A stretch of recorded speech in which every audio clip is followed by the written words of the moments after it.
Il y a un an, jour pour jour, j'ai été en stage de formation sous-officier. Et quand j'ai appris la nouvelle, donc ça m'a un peu choqué, parce que ça faisait longtemps qu'il n'y avait pas eu de mort comme ça.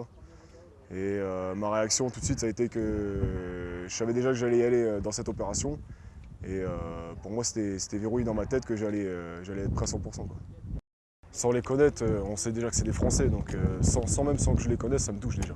L'impact psychologique du drame qui a eu lieu il y a un an est important, puisqu'on l'a tous ressenti, comme la perte de 10 camarades.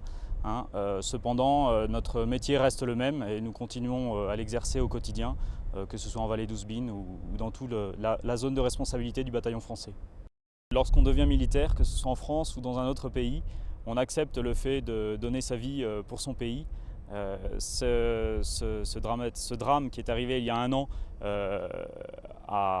on va dire, a remis ça en mémoire.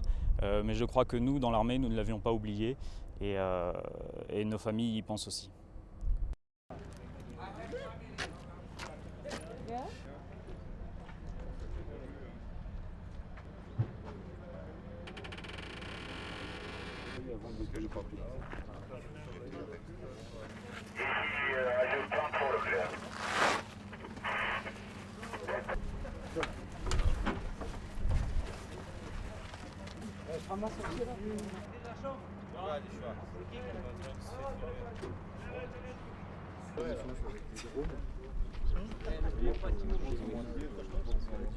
Amis, en section de QRF se trouve ici à Varaous, à notre profil. C'est devenu des stars. Détection de véhicules, suicide bomber. Présence les ANP et militaires de l'exécution.